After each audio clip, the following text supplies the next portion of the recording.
Saya Niken Saputri.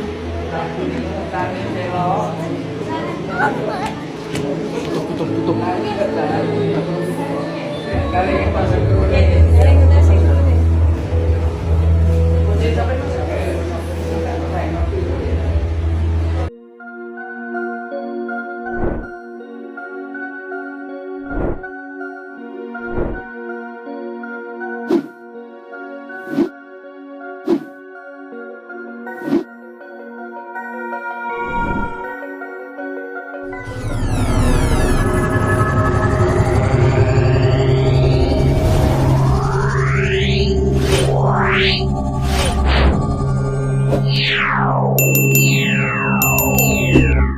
Nyun sewu lho. Iya, nek babakan dalang jenengan kan ahli.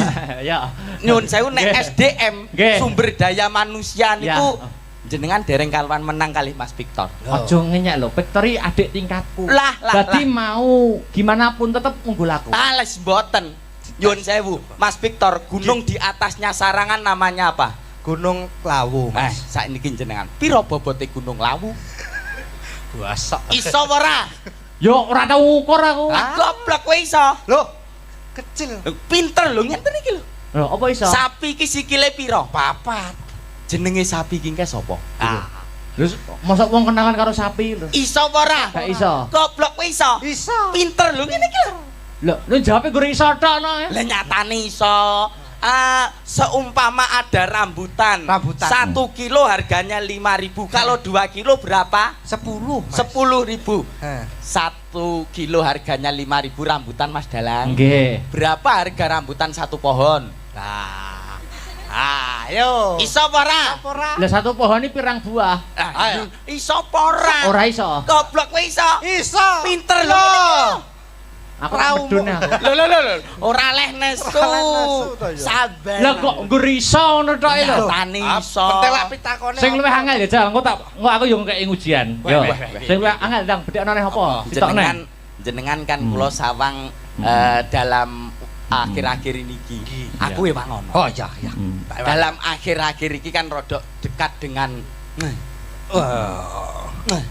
Oh iya. Terus nggih, dadi wong lanang niku kudune kan gemati kalih wong wedok. Nggih, betul. Nek gemati karo wong wedok sering ngewangi wong wedok anggone teng pawon. Ya. Ngerti abrakan pawon, Mas? Ngerti? Nggih. Sing mburi dhewe nganggo M napa? 10 mawon. Baskom Agek 1. Ayo.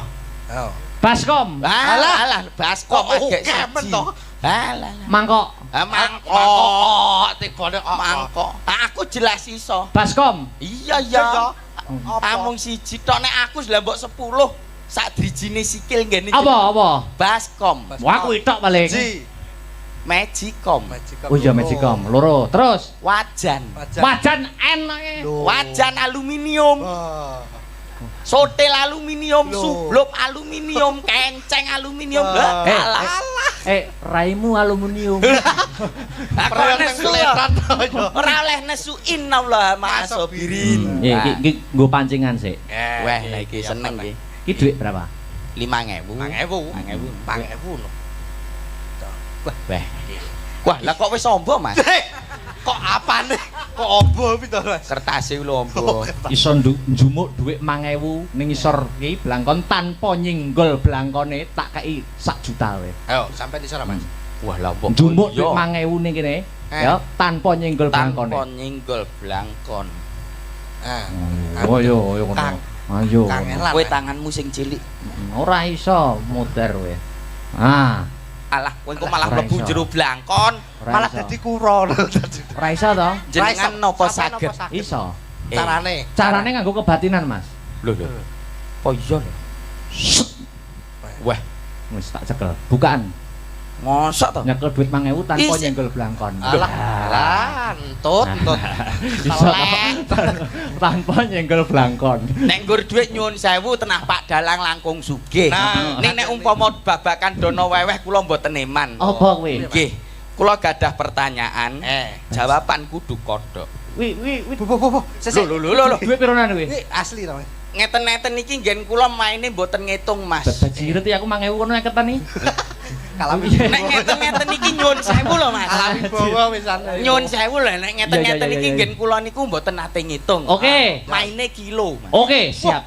Kilon. Duweke kilon. Kayak rosok apa sih? Dang. Anakku sing cilik kelas TK TK-ke ngapa? sedina budal sekolah 2 yuta Mas. 2 yuta. Kudu entek rantek jewer kupinge Mas. Cuh.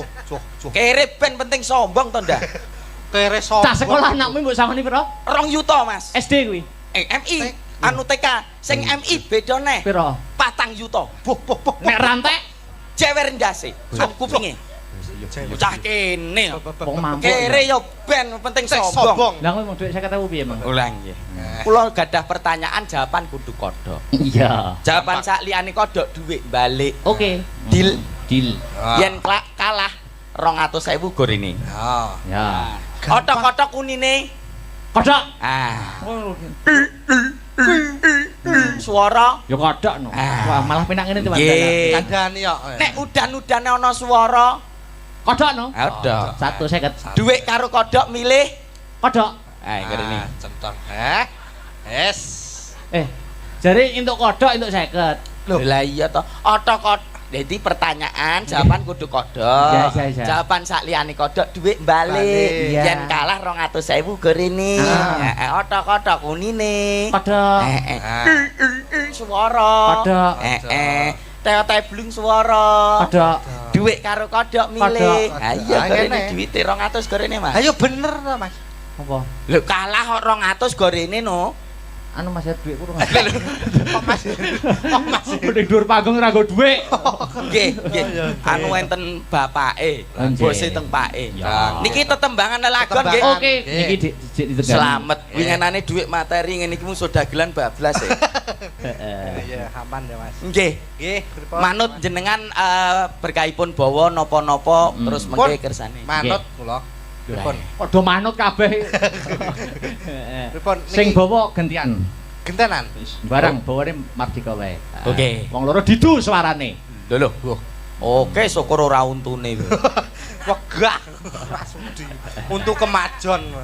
Untu ora ngerti spesiale wong untu monyong. Lah kok iso? Apa mencium ngene irung-irung keneke lambis mak. Wah.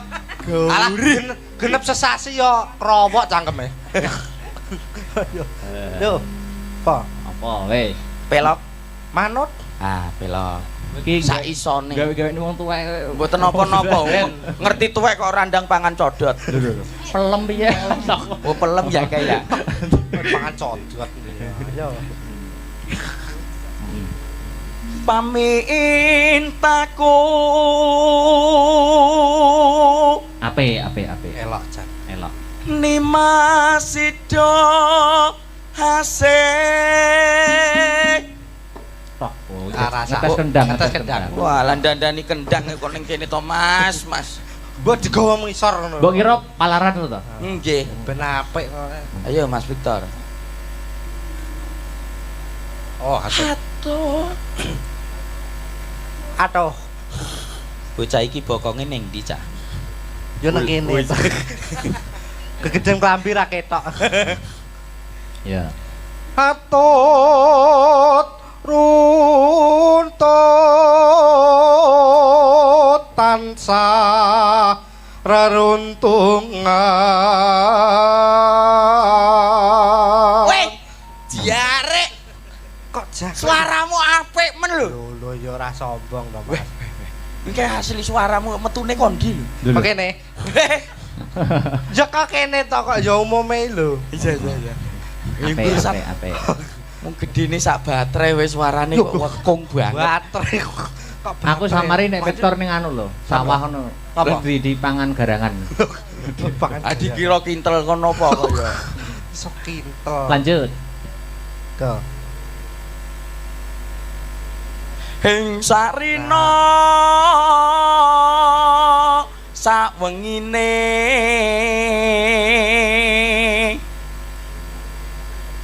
Datan kinggang sarambut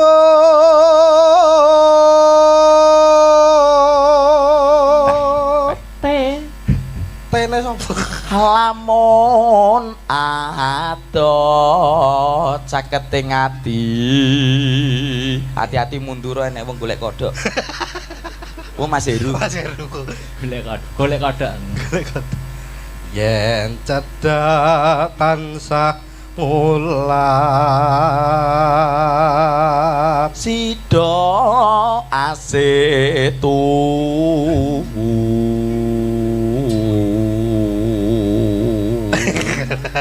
mbok lambene iki biasa ngono lho Kaya kloset modele dhewe-dhewe lho Tor. Pindho mimilan mie ayam. Aduh yo. Mintuna. Hayo Nimas barengan tepi wajit. Sida asebe praya. Jaipon. Nganti kaya manuk kena pulo. Cinta iku dikapak-kapake manut. Monggo dilanjut. Tresno iki aja nganti trucut. Zaman lagi susah, buat apa susah? Susah itu tiada gunanya. Zaman lagi susah, buat apa susah? Susah itu tiada gunanya. Ingkang kepareng jumeneng sinten Kang Gareng? Nika Dik niken sik. Aduh Dek aku sing kleru. Aja dadi atimu turung-turung kowe wis nesu. Neng kali nggawa pancingan, wong lali ora kelingan, wong lali ora kelingan. Oh, kalau wes kok genuk saking penake kok yo. Macam genuk bal bekel. Dik niken. Dalam. Mau milih wong loro iki milih ndi? Ora milih kabeh. Api. Malah sip itu. Padha jembuke. Oh, lho. Jembuk apa jembuk? Jembuk iki padha mine, Mas. Oh, yo ora Iya, kok iya. Vin. Nyatane keunggulane Mas Victor iki Mas Dalang ora iso lho. Lho apa? Oh, Lah ngadeg kuwi. Ngadeg tanpa gocekan. Yang piye mau piye? boleh dik lho. 1 2 3. Lah, Kok enak ya? Ngono kaya apa jenenge waktu terbalik ngono kae lho. iya. Weh, Kayak kucing Cina ning bakul kain lho. Ngene ra. Dia mempunyai kelebihan dan kekurangan. Betul. Kelebihane Apa? Gak enak. Iso cintai dhewe lho. Sangat. Ora Dek apa-apa. niken. Dalam. Suasana pun sansaya enjing. Nggih. Wajan lho. Weh. Lah kok kaya coba-coba maku, coba. Kayak piye, Mas? Wajan. Woi Mbak Niken. Napa? Wah, anu bar tumbas kirek nggih. Lah piye lah gandenge ngono mbok yo gandenge sing roman ngono ya. Iya njajal to gandeng roman ki. Ah coba. Anu ditemokke. Sampean kok kene sampean kok kono culno sik. Oh. Kodhok Iki ngorek. kok kono. Tuk kodhok ngorek, Mas. Suyat mojo punang kinanganten Ora sareng. ikhlas asana kuwi. Ralilo kita.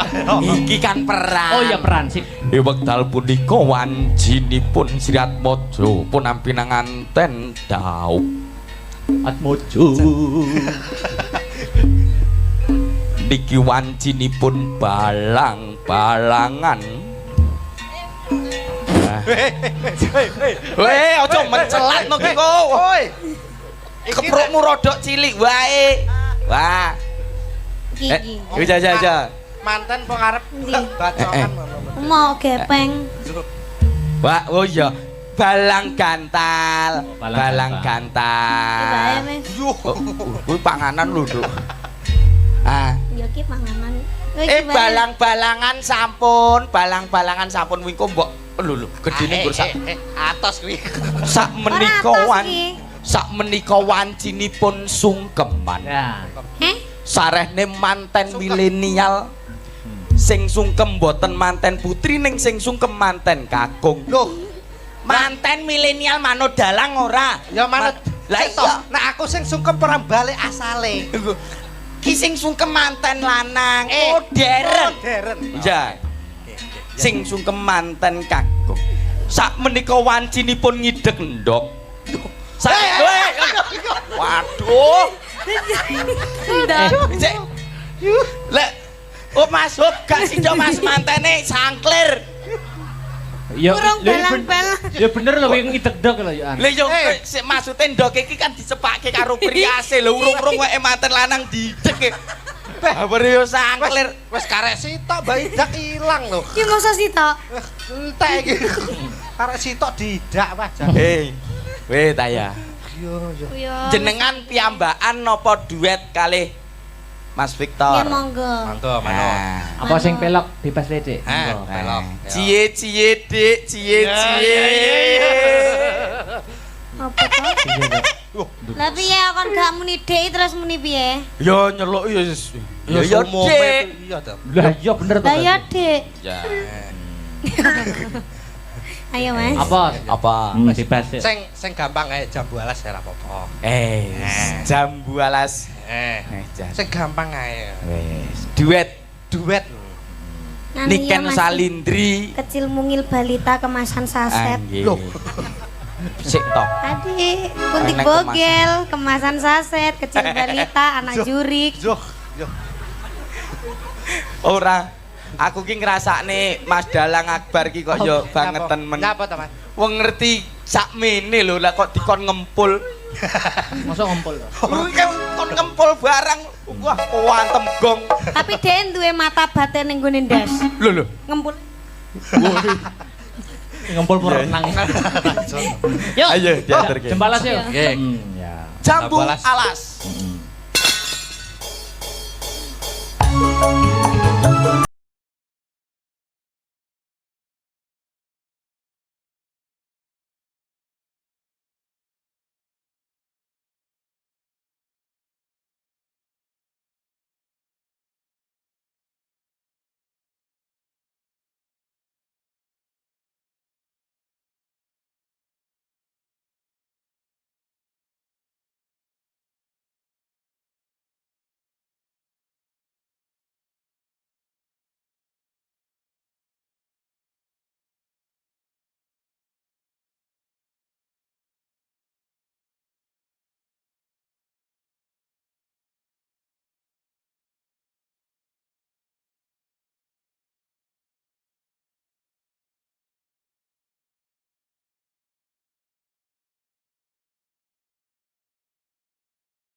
Ki uga aja lali anu lho Mas Meo ngaturke panuwun karo Pak Edi. Nggih, putripun Bapak Edi Santoso matur gunging panuwun. Didongakne muga-muga anggone menjabat sebagai DPRD tetap ya diberikan keamanan. Amin.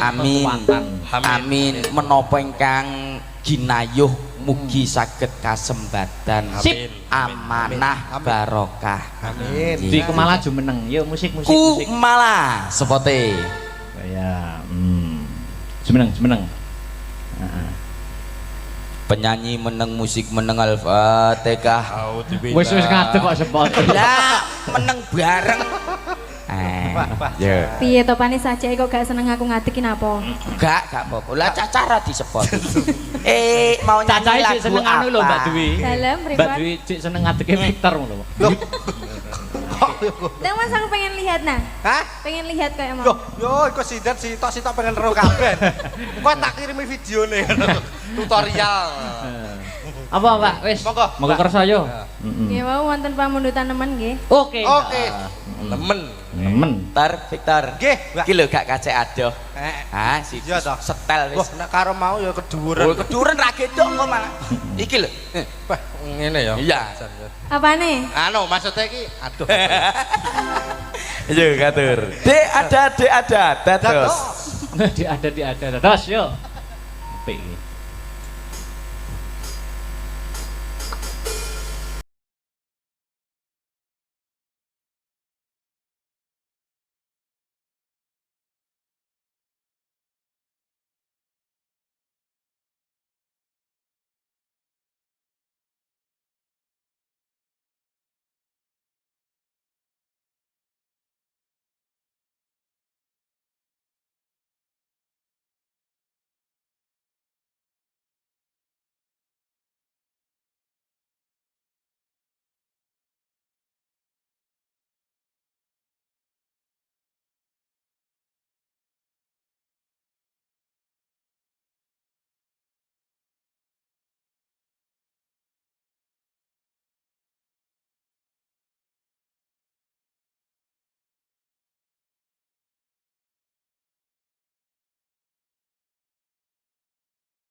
motor, Kang Petruk, Kang Gareng, Kang Bagong. Keripik gedang, keripik telo. Nggih. Sithik edang, watone rata. Wah, nggih.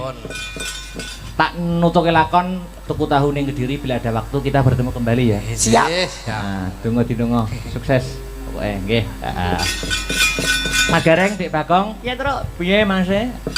Nutuke lakon nderekke Kang Bendara. Kaya piye babareng lakon? Ayo Le, tak derekke.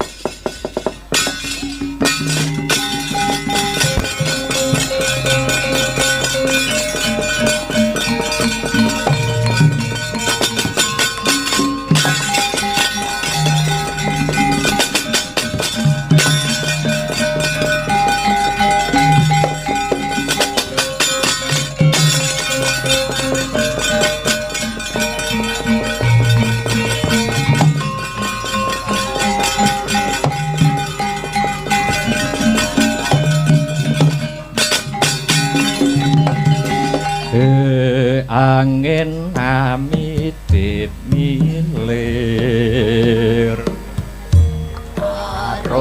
Arom lumprang Banjaran Sari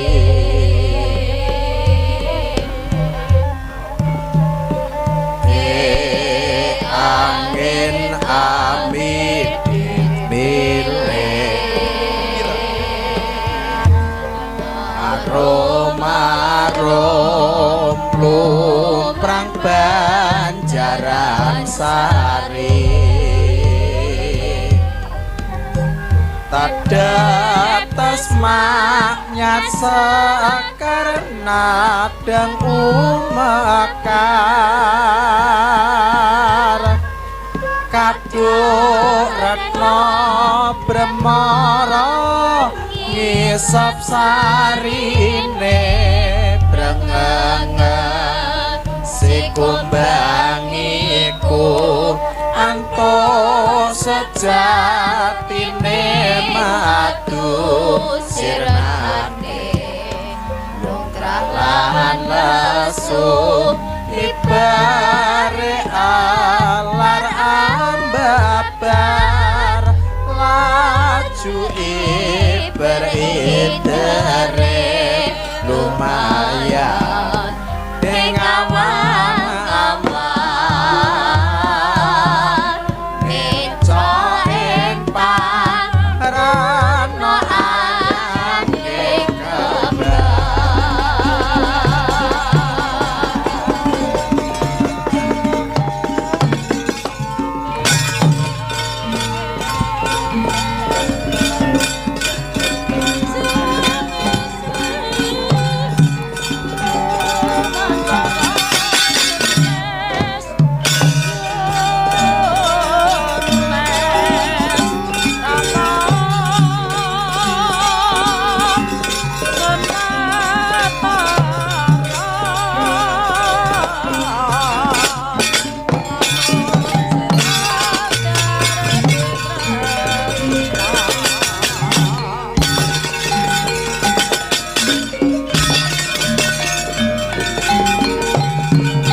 Miat langening kalang Iwana Glara Pandamuncar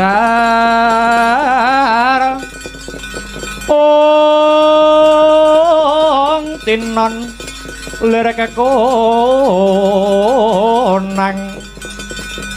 surem sorote tan padang kasor lan pajaring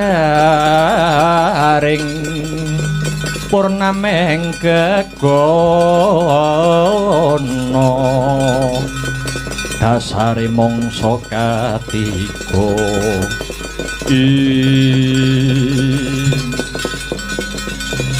kulup tetuka matura kelawan uwakmu ing ngamarta kepriye pawartane sakwise jeneng sira kulup marak mangarsa ning Karang Kadempel aning Kyai Semar Badranaya. Sewu kalepatan nyun tadah wadana. Sedaya dawuh pangandika para pepundhen sampun kula aturaken dhateng Siwanayantaka. Gancanging cariyos Siwanayantaka nyuwun syarat sarana ingkang kedah dipun pinangkani. Nuwun inggih punika wujudipun Sekar Pudhak Tunjung Biru. Koko Prabu kados pundi pamrayoginipun Koko Prabu? Janaka kula wonten dawuh. Siadi kang kulina ngayam wana anelasak sajroning wanawasa manjing ana ing Karang Padisan. Upadinen ingkang ingaranan Sekar Pudhak Tunjung Biru mau ya Yayi. Menawi makaten kalilan kula nyuwun pamit Kakang Mas Punta kula nyuwun tambahing pangestu. Mangsa baranga muga lebda ing karya Dimas Gatotkaca. Kula wonten dawuh paman. Awat-awatana lakuning pamanmu angupadi wujuding Sekar Pudhak Tunjung Biru nuwun inggih dhateng setika.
Hina semubang iwang aruna katinetrane nganggo rapuk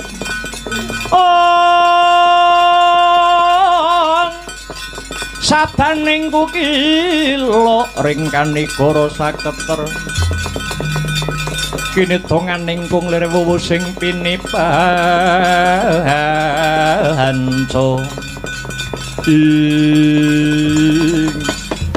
Hong ilahing nama sidam sidi sekaring buwana langgeng. Ulun waspadakake kaya wayah ulun Lesmana kang sowan ana kahyangan alang-alang kumidir.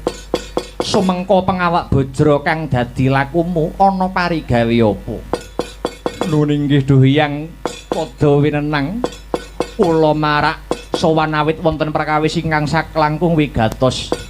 Lesmana nyuwun lumunturing sih kanugrahan saking paduka pukulun.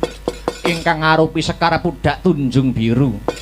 Sekar Pudhak Tunjung Biru kinarya kula badhe hamboyong Kyai Semar Badranaya. Kula Lesmana samendang tan karempit atur kita wis ulun tampa kanthi trawaca.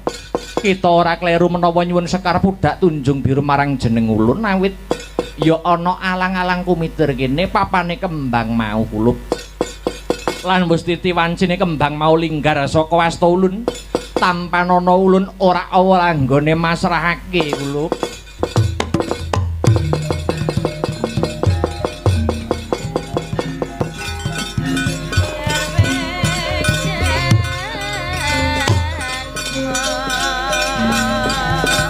Jangan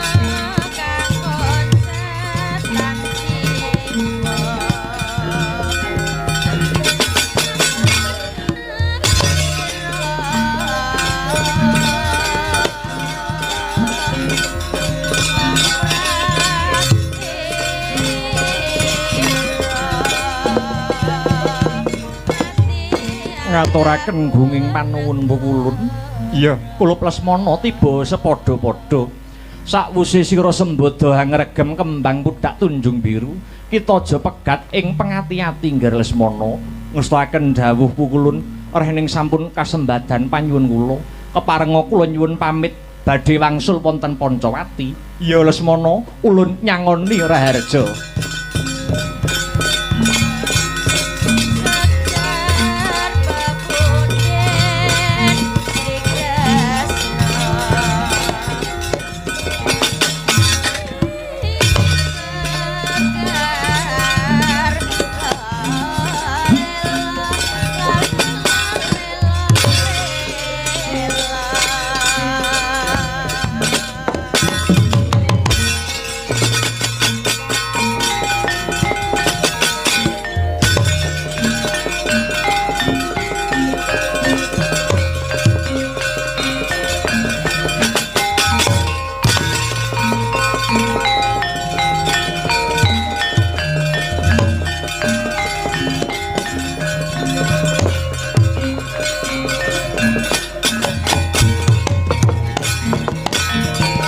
Dewa-dewa sukata marang suring prang ngudani arum-arum ngendan wing awiyat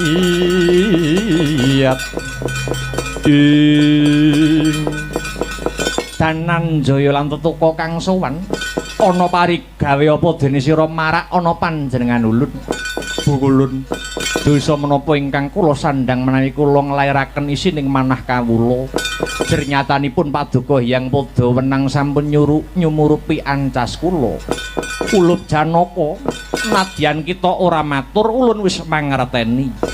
Ulun paring dawuh mangkono mau mung kanggo pambukaning kandha Harjuna. Kita sowan marang ulun bakal nyuwun tumedhak ing Sekar Pudak Tunjung Biru minangka cihna mboyong marang Semar Badranaya. Nanging kawruhanana kulup Sekar Pudak Tunjung Biru wis ulun paringake marang Lesmana Widagda utusan saka Praja Pancawati. Waduh pukulun, rumaos lingsem Janaka nyawang sorot ing Basanta menawi kula wangsul dereng mundi Sekar Pudak Tunjung Biru. Janaka, hayu mopo rasamu?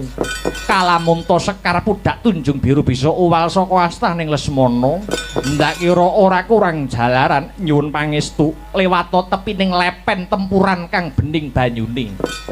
Supaya kasembadan sediamu he Janaka. Gumaling si cincing kuling jakune kuruk rame amalungi martandane mancine wos gagah tenjang bintang panjerina mencorong lir mangajab ing projen ayo tumandang makarya.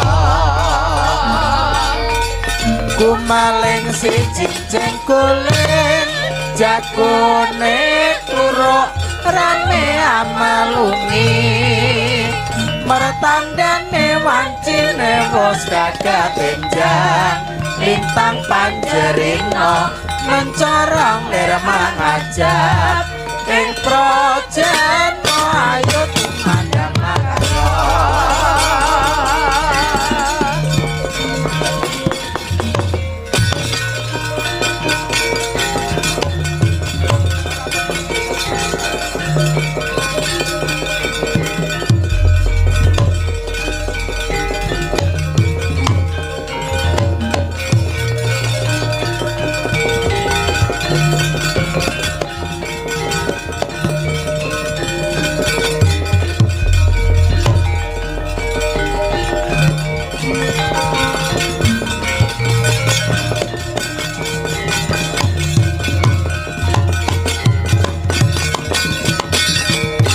Mundur palarasan sang apeke dupi mundi mastuti dawuh sang resi.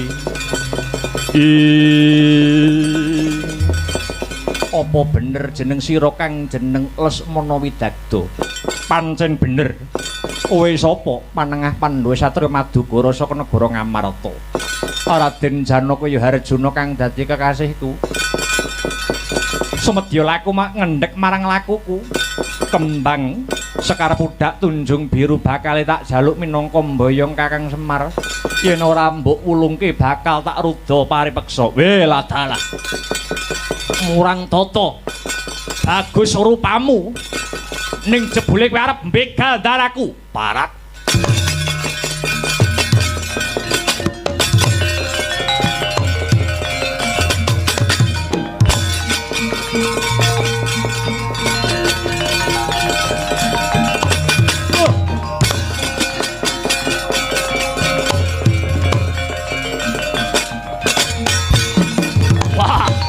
Iki musuh lawas.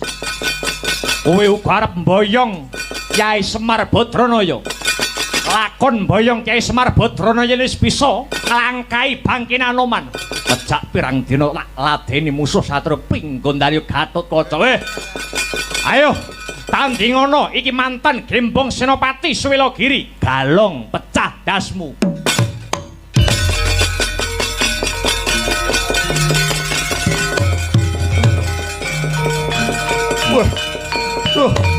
Hai. Ha. Ha. Oh. Hai.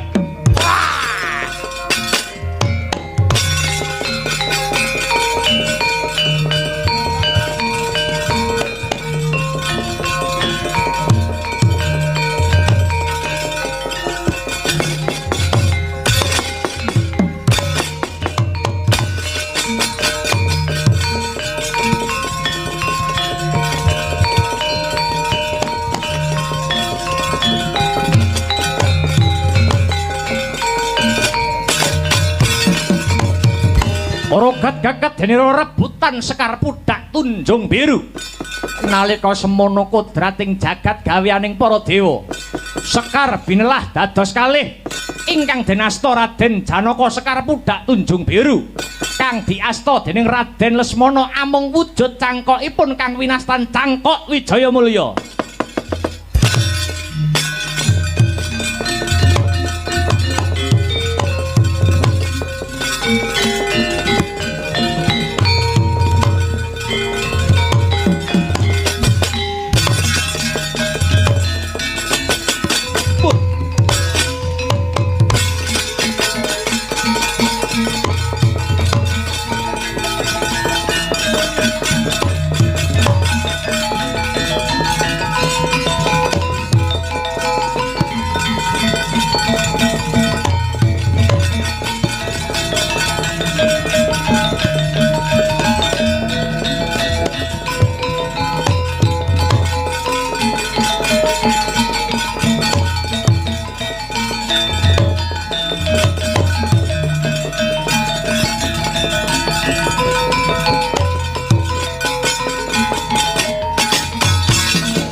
Permara remang uswamya ngambrang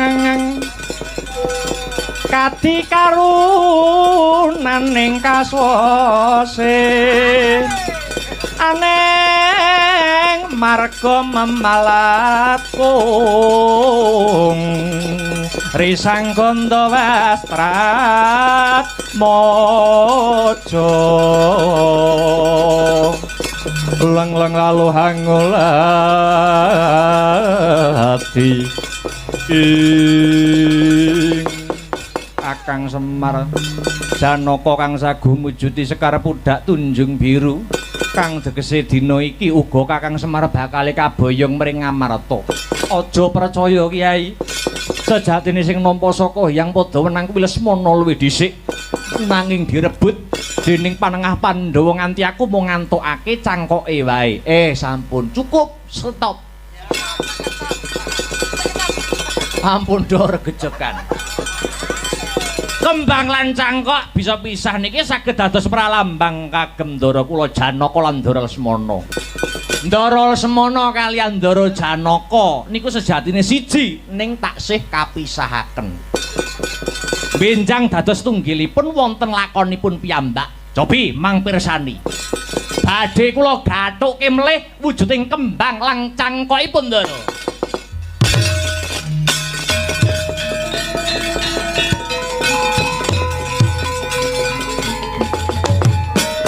Yo, kagathukaken wujuding Sekar Pudak Tunjung Biru Dalasan Cangkok Wijaya Mulya.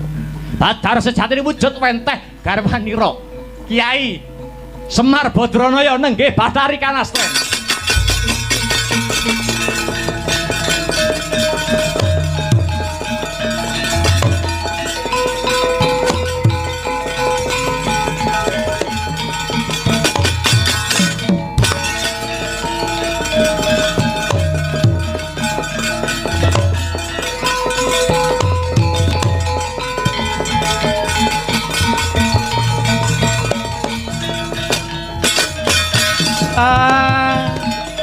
Kembang lan cangkoke ndak dadekke siji Badar wenteh bojoku. Kanastren. Inggih Kiai. Piye? Kowe sowan Sang Asih Prana. Ya yang padha winenang nampa dawuh apa? Kiai, mboten kenging kisah saking Nuswa Jawi. Sampun pundhak anggenipun Kyai Semar momong dhateng Praja Pancawati. Sakmenika gantos momong dhateng Praja Ngamarta momong para Pandhawa Kyai.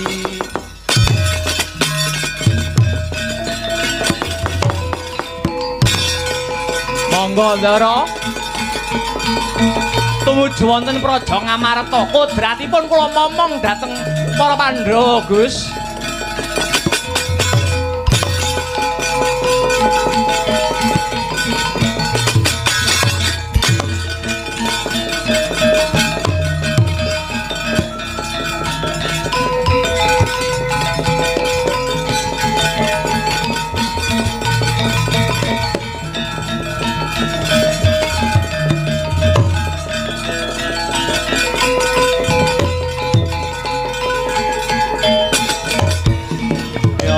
Laruta saking Gotha Sakura kula yen atanamu kusa sang Sri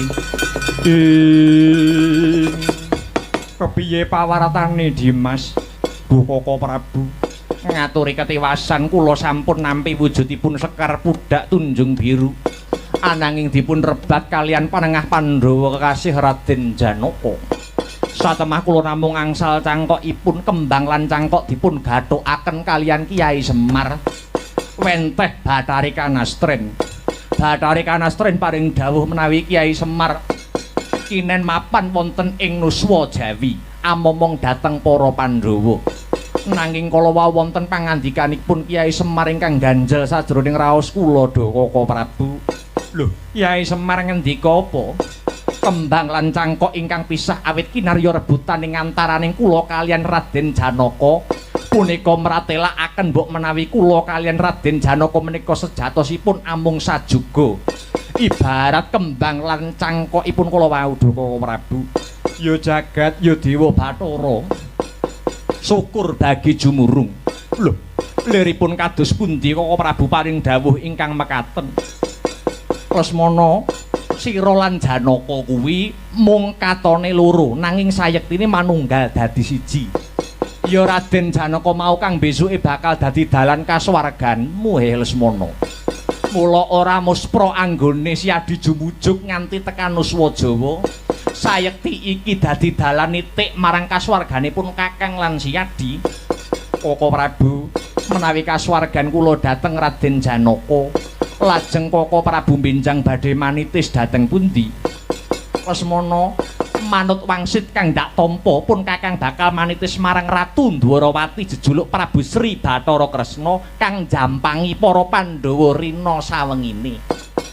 Benjang menapa kula lan Kaka Prabu manitis dumateng Ratu Dwarawati dalasan panengah Pandhawa pun Janaka. Besok ana lakone dhewe.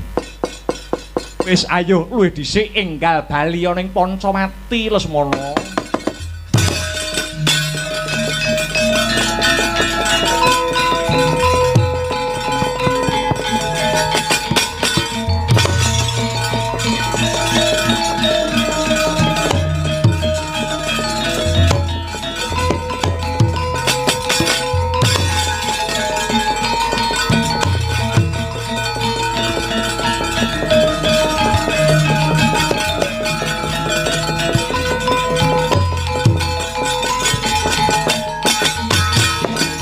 Weh ladalah.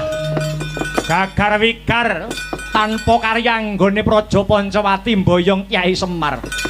Sajake sejarahe Praja Pancawati bakali rampung bakali pundhat. Bendaraku Prabu Rama lan Raden Lesmana katone sedhela maneh ya bakali manitis marang satriya ana ing Nuswa Jawa. Ya, Anoman ora bali ana Pancawati. Ora bakal jogar anggonku semedi, aku bakal tetugur ana Gunung Kendali Sada. Yen durung ngantuk pepadang tumrap nasibku dhewe, Anoman ora bakal jogar anggone malah diening.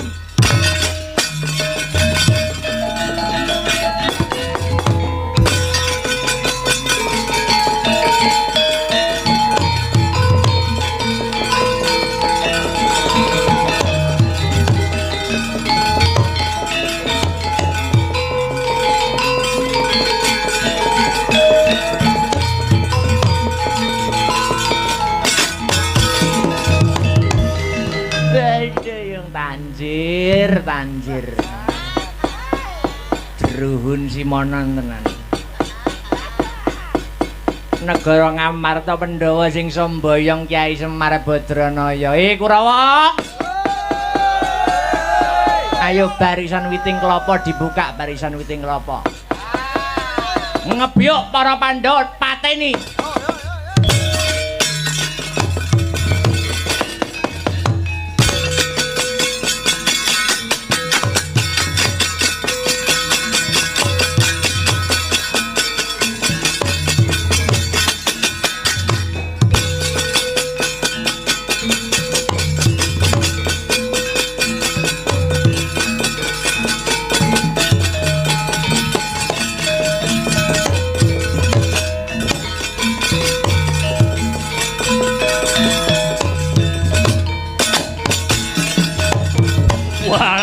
Werkudara Werkudere Arta marma ana paran lakon rangsang mati dening aku.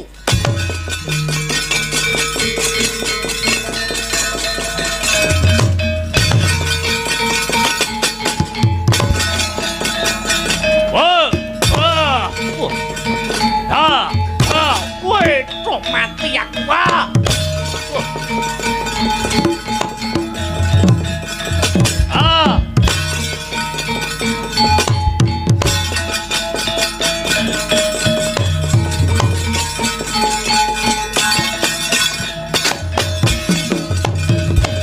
Lakon titir mati dening Swatama.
Sampun wuruing Bandayuda nggih Gus.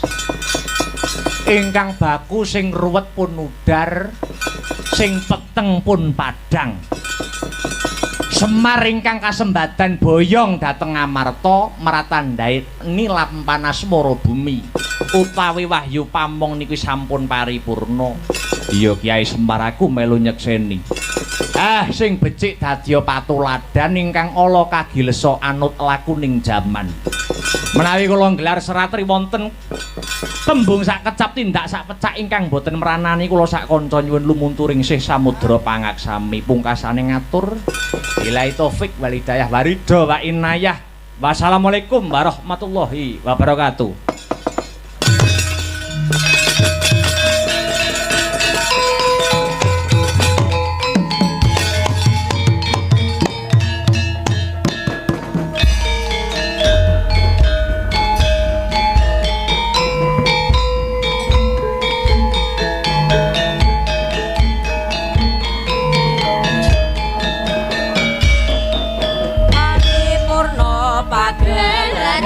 ringgit purwa anyarita pepunden luhur lan ala muga bisa dadi pepadhan.